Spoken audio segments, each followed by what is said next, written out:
ಬಾಗಲಕೋಟೆ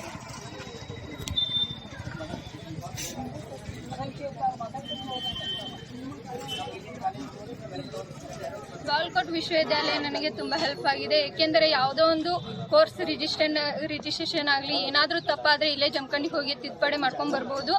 ಆದರೆ ಬೆಳಗಾವಿ ವಿಶ್ವವಿದ್ಯಾಲಯ ಆದರೆ ನಮಗೆ ಹೋಗೋಕ್ಕೆ 200 ಬಸ್ ಚಾರ್ಜ್ ಬೇಕು. ಅಷ್ಟು ಕೊಡುವಷ್ಟು ನಮಗೆ ಇದನ್ನಿಲ್ಲ.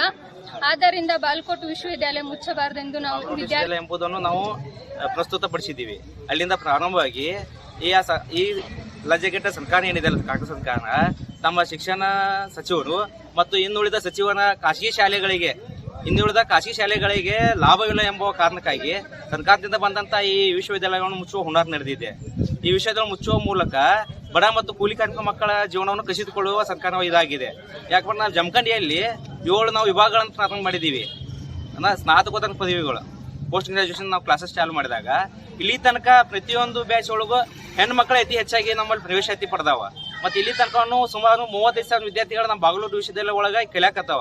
ಮುಂದಿನ 2025-26ನೇ ಇಸ್ವಿ ಒಳಗೆ ಸುಮಾರು 45,000 ವಿದ್ಯಾರ್ಥಿಗಳ ಭವಿಷ್ಯ ಅಲ್ಲಿ ನಿಂತೈತಿ.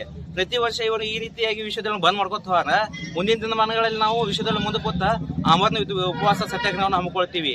ಈ ಮೂಲಕ ಸರ್ಕಾರಕ್ಕೆ ವೆಚ್ಚ ಕೊಡೋದು ಏನಂದ್ರೆ, ನೀವು ನಿಮ್ಮ ಭಾಗ್ಯಗಳನ್ನು ಮುಚ್ಕೋರಿ, ನೀನ ಅನ್ನ ಭಾಗ್ಯ ಮುಚ್ಕೋರಿ, ನೀವು ಬಸ್ಸಿನ ಭಾಗ್ಯ ಮುಚ್ಕೋರಿ, ನೀವು ಕನ್ನಡ ಭಾಗ್ಯ ಮುಚ್ಕೋರಿ, ಮಕ್ಕಳಿಗೆ ಶಿಕ್ಷಣ ಕೊಡ್ರಿ. ಮೂಲಭೂತ ಹಕ್ಕಾದಂತ ಶಿಕ್ಷಣ ನೀವು ಕಸಿದುಕೊಂಡ್ರೆ ನಿಮ್ಗೆ ಯಾವ ರೀತಿ ನಾಚಿಕೆ ಆಗ್ಬೇಕಂತ ನೀವು ವಿಮರ್ಶೆ ಮಾಡ್ಕೋರಿ.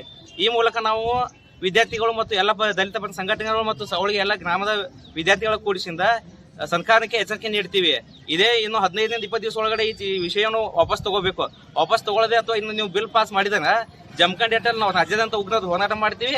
ಅಲ್ಲಿ ಏನೋ ಅನಾಹುತ ಅಂದ್ರೆ ನೀವು ಸರ್ಕಾರವೇ ನೇರ ಕಾರಣ ಅಂತ ಈ ಮೂಲಕ ಹೇಳಿಕೆಯನ್ನು ಕೊಡ್ತೀನಿ.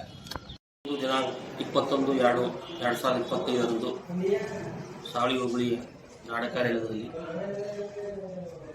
ಬಾಗಲಕೋಟೆ ವಿಶ್ವವಿದ್ಯಾಲಯ ಉಳಿಸುವ ಕುರಿತು ಗ್ರಾಮದ ಪ್ರಮುಖರು, ಗ್ರಾಮದ ಹಿರಿಯರು ಹಾಗೂ ವಿದ್ಯಾರ್ಥಿನಿಯರು ಕೂಡಿಕೊಂಡು ಬಾಗಲಕೋಟೆ ವಿಶ್ವವಿದ್ಯಾಲಯ ಉಳಿಸುವ ಕುರಿತು ಮನವಿಯನ್ನು ಸಲ್ಲಿಸಿದ್ದು, ಸದರಿ ಮನವಿಯನ್ನು ಮಾನ್ಯ ತಹಸೀಲ್ದಾರ್ ಸಾಹೇಬ್ ಮುಖಾಂತರ ಜಿಲ್ಲಾಧಿಕಾರಿಗಳು ವ್ಯವಸ್ಥೆ ಮಾಡುತ್ತಿರುವುದು ಈ ಸಂದರ್ಭದಲ್ಲಿ ಹೇಳಬಯಸುತ್ತೇನೆ.